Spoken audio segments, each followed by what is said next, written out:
Everyone, जय हिंद, नमस्कार। आज है 12 सितंबर और आज की इस क्लास में हम डिस्कस करेंगे 12 सितंबर से बनने वाले करंट अफेयर के सभी इंपॉर्टेंट क्वेश्चंस। प्रीवियस क्लास में हमने देखा था कि फ्रांसीसी राष्ट्रपति इमैनुअल मैक्रोन ने अभी हाल ही में फ्रांस का नया प्रधानमंत्री नियुक्त किया है, सेबेस्टियन लेकोर्नु को। भारतीय सेना ने पंजाब, हिमाचल और जम्मू कश्मीर में बाढ़ में फंसे लोगों को निकालने के लिए ऑपरेशन राहत की शुरुआत की है। मोहम्मद इरफान अली ये भी हाल ही में साउथ अमेरिकी कंट्री गुयाना के दोबारा से राष्ट्रपति बने हैं। नेक्स्ट ईयर का G20 समिट 2026 होस्ट करेगा अमेरिका। 28 यूनिवर्सल पोस्टल कांग्रेस का आयोजन यूएई ने किया। किसे नशा मुक्त भारत के लिए नमो युवा रन अभियान का राष्ट्रीय एम्बेसडर बनाया गया? तो यह है मिलिंद सोमन। ताजिकिस्तान में आयोजित काफा नेशंस कप में भारत ने ओमान को हरा करके ब्रॉन्ज मेडल जीता। इंटरनेशनल ट्रेड में नेतृत्व के लिए कैमल इंटरनेशनल अवार्ड मिला है यूनुस अहमद को। भूपेंद्र गुप्ता ये भी हाल ही में एनएचपीसी लिमिटेड के सीएमडी बनाए गए हैं। राष्ट्रीय वन शहीद दिवस 11 सितंबर को मनाया जाता है। तो सभी क्वेश्चन हमने प्रीवियस क्लास में देखे थे और आप लोगों के लिए बीते 2 साल के करंट अफेयर की सीरीज में शुरू कर ही चुकी हूँ। इसमें 150 क्वेश्चंस मैंने कवर कर दिए। फर्स्ट पार्ट में 50 और सेकेंड पार्ट में 100 और दोनों ही पार्ट की पीडीएफ, हालांकि ये 3 फाइल है जो कि मैंने टेलीग्राम पर शेयर कर दी। और कल आपके एग्जाम है बीपीएससी के। आप में से काफी सारे स्टूडेंट हैं जो कि बिहार पीसीएस की तैयारी कर रहे हैं। वैसे मैंने आप लोगों के लिए बहुत सारे करंट अफेयर कवर करा दिए हैं, मतलब 2025 में लगभग हर महीने के करंट अफेयर कवर करा दिए हैं। मंथ वाइज भी हम चले थे, फिर बीच में 2 मैं मैराथन क्लास भी लेकर के आई थी। आज हम बिहार करंट अफेयर का, सिर्फ Bihar special current affair cover करेंगे। इसलिए यदि आपने मेरे इस चैनल को सब्सक्राइब किया है ना, तो नोटिफिकेशन आप जरूर ऑन करेंगे आज, क्योंकि आज कम से कम आपके कल के एग्जाम को टारगेट करते हुए मैं 2 से 3 वीडियो डालने जा रही हूँ। बिहार करंट अफेयर का होगा इंडेक्स और रैंकिंग वाला एक टॉपिक इंपॉर्टेंट है, इससे आपके क्वेश्चंस पूछे जाते हैं। डेज एंड थीम कवर करा चुकी हूँ। कल टेलीग्राम पर मैंने स्पोर्ट्स के 100+ करंट अफेयर के क्वेश्चंस की फाइल शेयर करी है ना। और एक अवार्ड वाला टॉपिक भी रह गया, तो आज आप लोग जरूर से इस यूट्यूब चैनल को देख लेंगे, क्योंकि मैं कोई फिक्स टाइम नहीं बता सकती, लेकिन आज 2 से 3 वीडियो आप लोगों के लिए अपलोड होंगे जो कि आपके कल के एग्जाम के लिए हेल्पफुल हो सकते हैं। चलिए शुरू करते हैं आज का हमारा पहला सवाल। किस देश में जापाड 2025 नामक बहुराष्ट्रीय अभ्यास शुरू किया गया? तो ये रशिया में आयोजित किया गया है रिसेंटली। ऑप्शन नंबर सी इसका राइट आंसर हो जाएगा। देखिए, बहुराष्ट्रीय अभ्यास यानी कि एक से अधिक देश इसमें पार्टिसिपेट कर रहे हैं। ये जो अभ्यास है निजनी में मुलिनो प्रशिक्षण मैदान में आयोजित किया जा रहा है। ये कभी भी एग्जाम का पार्ट नहीं बनता। मैं सिर्फ इतना बताना चाह रही हूँ कि रशिया अभी हाल ही में जापाद बहुराष्ट्रीय अभ्यास है जो कि शुरू किया है। इसमें कि भारत समेत कई अन्य देशों की भागीदारी है। रशिया की कैपिटल मॉस्को, करेंसी रूबल है और यहाँ के प्रेसिडेंट का नाम व्लादिमीर पुतिन है। हर दूसरे तीसरे दिन इस समय हम रशिया के बारे में डिस्कशन कर रहे हैं, लेकिन आज मैंने रशिया का मैप ऐड नहीं किया है। आज हम मिलिट्री एक्सरसाइज देखेंगे। आपके बीपीएससी में भी मिलिट्री एक्सरसाइज से सवाल बनते हैं, तो ध्यान से देखते चलिए। सिलेनेक्स है भारत और श्रीलंका के बीच एक्सरसाइज। इसके अलावा मित्र शक्ति भी भारत की श्रीलंका के साथ होने वाली एक्सरसाइज है। लेकिन यदि मैत्री लिखा है तो ये भारत की थाईलैंड के साथ होने वाली एक्सरसाइज है। अभी 1 से 14 सितंबर तक मेघालय की उमरोई में आयोजित की ही जा रही है। जुलाई स्टॉर्म रशिया ने होस्ट किया। बोंगो सागर संप्रति बांग्लादेश ने युद्धाभ्यास, ये अभी चल ही रहा है। 1 से 14 सितंबर तक इसका 21वां एडिशन अमेरिका में ही आयोजित किया जा रहा है। इसके अलावा भारत और अमेरिका के बीच अन्य एक्सरसाइज में कोप इंडिया हो गई, वज्र प्रहार हो गई, टाइगर ट्रंप हो गई, यहाँ मैंने केवल ट्रंप लिखा है, फिर संगम हो गया और तरकश, ये आप रिलेट कर सकते हैं। इंदिरा एविया इंदिरा रशिया के साथ, सूर्य किरण नेपाल के साथ, शक्ति वरुण गरुड़ फ्रेंजेक्स फ्रांस के साथ, शिन्यू मैत्री धर्म गार्जियन वीर गार्जियन जिमैक्स जापान के साथ, मैत्री जैसा कि मैंने बताया थाईलैंड के साथ, हान क्वेस्ट मंगोलिया में, टेलिस्मैन सेबर अमेरिका ऑस्ट्रेलिया के बीच, उल्ची फ्रीडम सैन्य अभ्यास अमेरिका साउथ कोरिया के बीच, ब्राइट स्टार मिस्र में और रिसेंटली असम में आरोग्य सेतु अभ्यास की शुरुआत की गई। इसके अलावा और आप लोगों को रिलेट करके बता देती हूँ, ध्यान देते चलिए। चाइना के साथ जो भारत की एक्सरसाइज होती है इसका नाम हो जाएगा हैंड इन हैंड, एक इसे आप इंपॉर्टेंट मार्क कर सकते हैं। उज्बेकिस्तान के साथ होती है, ओमान के साथ होने वाली एक्सरसाइज यहां से मैं ऐड कर रही हूं, नसीम अल बहर। कजाकिस्तान के साथ है काजिंद, देखिए KAZ कजाकिस्तान, IND इंडिया। फिर ऑस्ट्रेलिया के साथ है ऑस्ट्रा हिंद। और काकाडू और ओसिनडेक्स। ये इंपॉर्टेंट एक्सरसाइज आप रिलेट कर सकते हैं। इसके अलावा मलेशिया के साथ जो भारत की एक्सरसाइज है इसका नाम हरिमऊ शक्ति है। सिंगापुर के साथ सिम्बेक्स एक्सरसाइज है। देखिए एक सिम्बेक्स करके एक्सरसाइज है, लास्ट ईयर हुआ ये कंबोडिया के साथ। जो मैंने कहा सिम्बेक्स ये सिंगापुर के साथ है, तो दोनों में कंफ्यूज नहीं होइएगा। मुझे ऐसा लग रहा है कि सिम्बेक्स एक्सरसाइज पहली बार हुआ है ना कंबोडिया के साथ। ऐसा हो सकता है कि कल आपके बीपीएससी में से सवाल पूछ ले। लेट्स सी, देखते हैं कहाँ से क्वेश्चंस पूछे जाते हैं।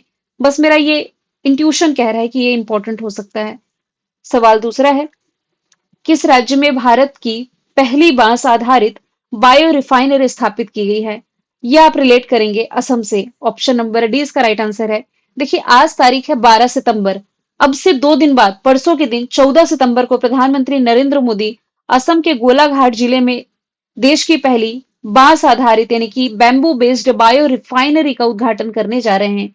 इससे क्या होगा, ग्रीन एनर्जी को बढ़ावा मिलेगा। ये जो प्रोजेक्ट है ये भारत की ऊर्जा आत्मनिर्भरता की दिशा में एक बड़ा कदम है और पूर्वोत्तर यानी कि जो नॉर्थ ईस्ट है, नॉर्थ ईस्ट भारत को हरित औद्योगिक विकास का केंद्र भी बनाएगी। इसके लिए अच्छा खासा इन्वेस्टमेंट किया जा रहा है। इस प्रोजेक्ट में 1700 करोड़ रुपए से ज्यादा का निवेश किया गया है और इसे फिनलैंड की कंपनी चेम पॉलिस ओआई के सहयोग से विकसित किया गया है। ये आपके लिए इंपॉर्टेंट है। इसकी उत्पादन क्षमता की यदि बात की जाए तो ये जो रिफाइनरी है ये हर साल 3 लाख मीट्रिक टन बैम्बू का प्रसंस्करण करेगी। और ये किस लक्ष्य में सहायक है, तो ये जो बायो रिफाइनरी है भारत का जो लक्ष्य है 20% एथेनॉल ब्लेंडिंग के लक्ष्य को पूरा करने में इसमें महत्वपूर्ण भूमिका निभाएगी। असम की यदि बात की जाए, राजधानी दिशपुर मुख्यमंत्री हेमंता बिस्वा शर्मा है। रिसेंटली 18 वर्ष से अधिक उम्र के व्यक्तियों के लिए नए आधार कार्ड बनाने पर इसने पाबंदी लगाई है। निजुत मोइना योजना की शुरुआत की गई, कटी बिहू फेस्टिवल, गजमित्र योजना। इसके अलावा गैंडों के अवैध शिकार के लिए इसने ऑपरेशन फाल्कन की शुरुआत करी थी। यूनेस्को में शामिल भारत का 43वां स्थल मोईदम सिंह का है। विकास लखरा असम राइफल्स के महानिदेशक बने। ये खुद का सैटेलाइट लॉन्च करने जा रहा है। ट्रांसजेंडर कम्युनिटी को ओबीसी का दर्जा। और बक्सा जिले में गरसनिया कुसमे नाम के वृक्ष की प्रजाति खोजी गई और एक नए प्लांट की भी प्रजाति खोजी गई है। नाम है हेप्टाप्लूरम अस्सामिकम। नेक्स्ट देखिए, यदि हम यहाँ से ऑप्शन एक बार देख लेते हैं। देखिए बिहार से यदि आप रिलेट करेंगे ना तो जाति आधारित जनगणना की शुरुआत करने वाला देश का पहला राज्य ये बिहार ही है। महाराष्ट्र से यदि रिलेट करेंगे तो गाय को राजमाता की उपाधि देने वाला पहला राज्य यही है। इसके अलावा देश की पहली एआई यूनिवर्सिटी यहाँ बनने जा रही है। मध्य प्रदेश में नर्मदा नदी पर ओंकारेश्वर में सबसे बड़ा फ्लोटिंग सोलर प्लांट हमने पढ़ा है। अगला सवाल है, किसे 10 लाख से अधिक जनसंख्या वाले कैटेगरी में स्वच्छ वायु सर्वेक्षण पुरस्कार 2025 में पहला स्थान प्राप्त हुआ है? आंसर इसका हो जाएगा इंदौर। ऑप्शन नंबर 20 का राइट आंसर है। देखिए 10 लाख से अधिक आबादी वाले शहरों की कैटेगरी में यहाँ पर इंदौर, ये मध्य प्रदेश का ही शहर है, ये पहले स्थान पर है। फिर मध्य प्रदेश का ही जबलपुर इसमें दूसरे स्थान पर है। तीसरे स्थान पर इसमें जॉइंट विनर्स हैं। कौन कौन है? उत्तर प्रदेश का आगरा और गुजरात का सूरत, तो ये इसमें तीसरे स्थान पर है।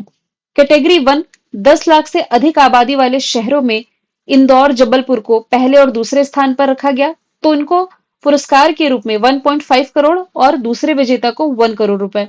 तीसरे स्थान पर संयुक्त रूप से आगरा और सूरत है, तो इन्हें प्रत्येक शहर को 25-25 लाख रुपए की नगद राशि मिली। मतलब ना अवार्ड के रूप में ये राशि प्रदान की गई है। तो यहाँ पर वैसे प्राइज मनी तो नहीं पूछा जाएगा, बस रैंकिंग ही पूछी जा सकती है। तो यहाँ हमने 10 लाख से अधिक आबादी वाले कैटेगरी वाले शहरों के बारे में डिस्कशन किया। कैटेगरी 2 में आते हैं 3 से 10 लाख आबादी वाले, 3 से 10 लाख जनसंख्या जिस शहर की है उसकी मैं बात कर रही हूँ। तो अमरावती पहले स्थान पर, झांसी और मुरादाबाद इसमें दूसरे स्थान पर है। तीसरे स्थान पर हो जाएगा अलवर। फिर कैटेगरी 3 है ऐसा शहर जिसकी जनसंख्या या जिसकी आबादी 3 लाख से कम है। पहला इसमें देवास है, दूसरे स्थान पर है परवाणु और तीसरे स्थान पर अंगुर को रखा गया है। यहाँ यदि मैं बात करूं इंदौर की, तो ये खान नदी के किनारे बसा हुआ है। देश की क्लीनेस्ट सिटी तो है ही, देश का पहला बेगर फ्री सिटी भी ये बन चुका है। ठीक है। वेटलैंड सिटी, देश की पहली वेटलैंड सिटी के रूप में इंदौर के साथ उदयपुर को भी शामिल किया गया। उदयपुर आपका राजस्थान में हो जाएगा। सांची मध्य प्रदेश में है, यह देश की पहली सोलर सिटी। बैंगलोर यहाँ पर इसरो का हेडक्वार्टर है, वृषभावती नदी के किनारे बसा हुआ है। ये ट्रैफिक इंडेक्स में भारत का सबसे भीड़ भाड़ वाला शहर है। सूरत ताप्ती नदी के किनारे बसा हुआ है। लास्ट ईयर का जो स्वच्छ वायु सर्वेक्षण था, इसमें सूरत रहा है टॉप पर, जहां दुनिया की सबसे बड़ी ऑफिस बिल्डिंग का भी उद्घाटन प्राइम मिनिस्टर नरेंद्र मोदी जी के द्वारा किया गया था।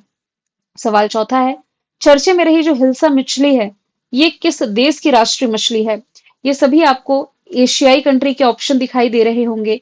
इसमें से जो बांग्लादेश है, बांग्लादेश का जो राष्ट्रीय मछली है ये है हिल्सा। अभी ये चर्चे में क्यों आया? तो बांग्लादेश ने हाल ही में दुर्गा पूजा से पहले भारत को हिल्सा मछली का निर्यात करने की घोषणा करी, जो दोनों देशों की दोस्ती का प्रतीक है। हिल्सा इसे इलिस भी कहते हैं, बंगाली संस्कृति में बहुत महत्वपूर्ण है। यह समुद्र और मीठे पानी दोनों में पाई जाती है। ये समुद्र और मीठा पानी क्यों लिखा है? क्योंकि समुद्र का पानी तो खारा होता है, इसके साथ ही ये मीठे पानी में भी मिलती है। दुनिया की लगभग 70% हिल्सा ये बांग्लादेश में मिलती है और यहाँ की राष्ट्रीय मछली भी है। बांग्लादेश की कैपिटल ढाका, करेंसी टका, राष्ट्रपति शाहबुद्दीन चुप्पू है। इसका ऑफिशियल नेम है पीपल रिपब्लिक ऑफ बांग्लादेश। यहाँ 98% से अधिक लोग बंगाली बोलते हैं, जो कि यहाँ की ऑफिशियल लैंग्वेज भी है। इसका राष्ट्रगान भारत के जो रविन्द्रनाथ टैगोर जी है, इनके द्वारा लिखा गया था। राष्ट्रगान है अमार सोनार बंगला। इसके अलावा सुंदरबन दुनिया का सबसे बड़ा सदाबहार वन है। इसका 40% हिस्सा भारत में, 60% बांग्लादेश में है। कॉक्स बाजार बीच दुनिया का सबसे बड़ा बीच है, ये बांग्लादेश में है। करंट से रिलेट करेंगे तो बांग्लादेश के विकेट कीपर बल्लेबाज मुशफिकुर रहीम ने अभी हाल ही में ऑफिशियल रूप से ओडीआई से संन्यास लिया। अप्रैल 2025 में बांग्लादेश को ऑफिशियली तौर पर अगले 2 वर्षों के लिए बिम्स्टेक का अध्यक्ष बनाया गया है। आर्टेमिस समझौते पर हस्ताक्षर करने वाला ये 54 सदस्य देश बना।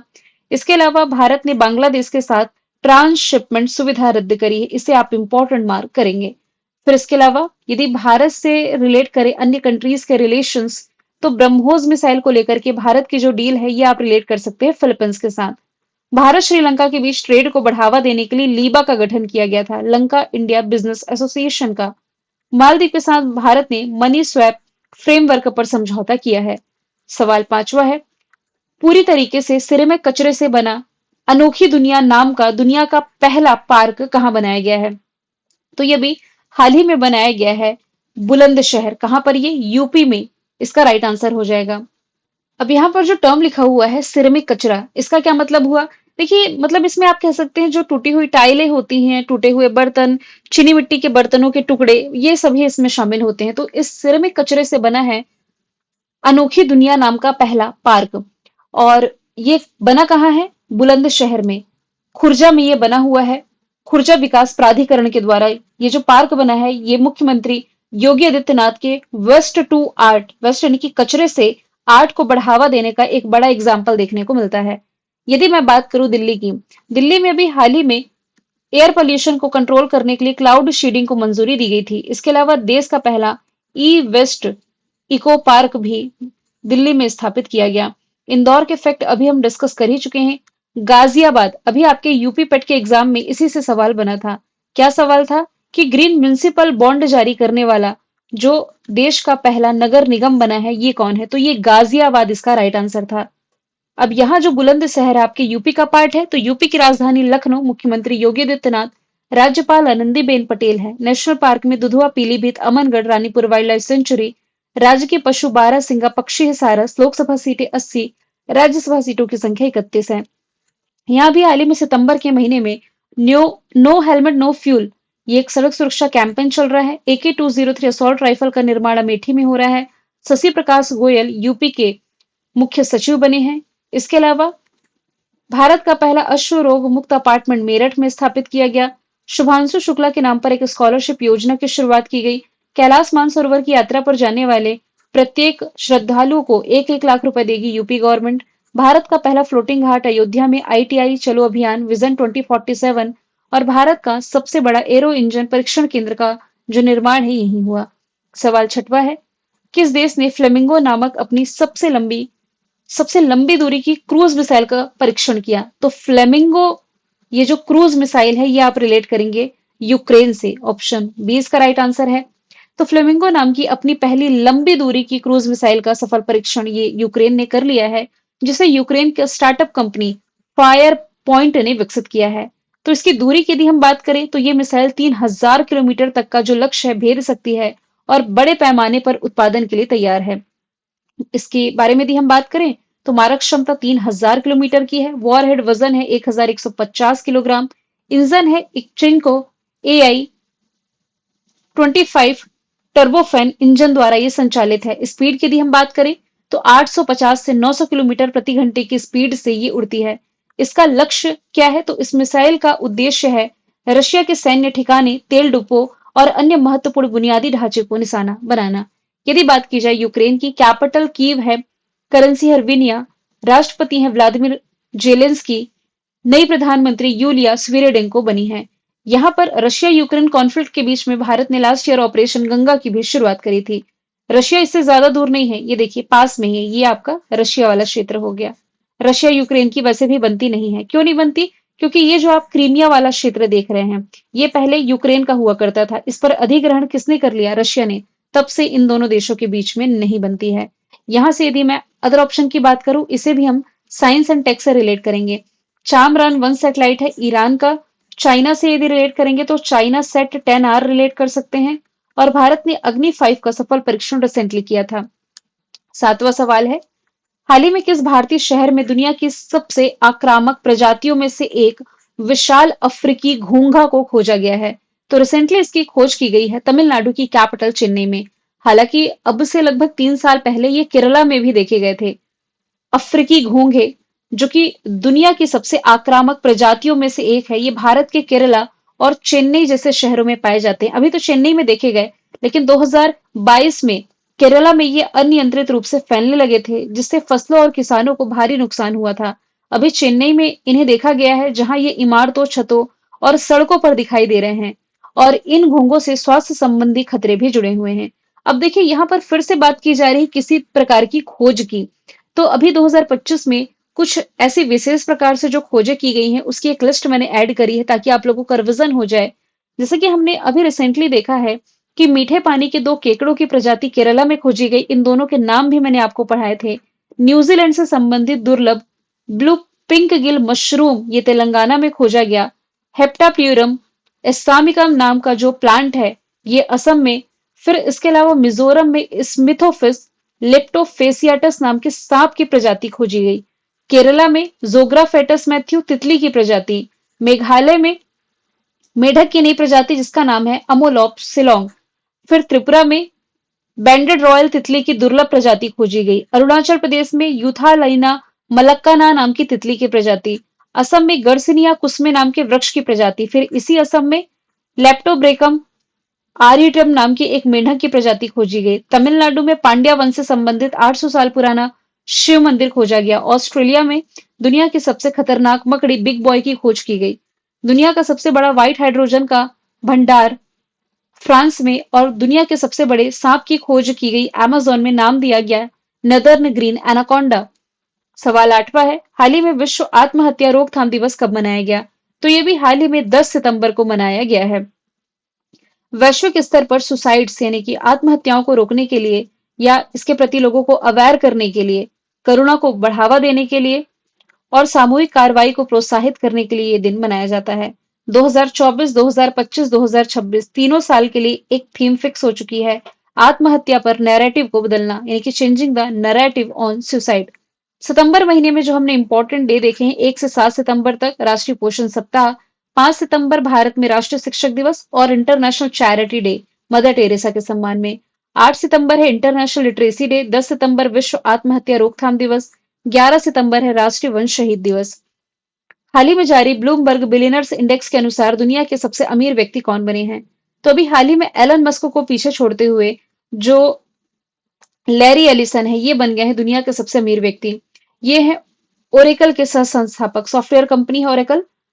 तो ओरेकल के सह संस्थापक और अमेरिकी राष्ट्रपति डोनाल्ड ट्रंप के ये सहयोगी हैं लैरी एलिसन।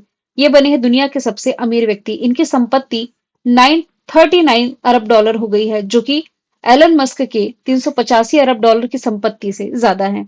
एलन मस्क ये टेस्ला के मालिक हैं। इसके अलावा स्पेस एक्स इनकी प्राइवेट स्पेस कंपनी है अमेरिका की।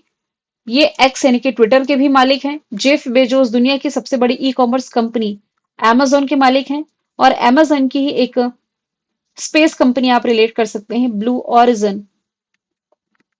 बिल गेट्स ये है माइक्रोसॉफ्ट के संस्थापक।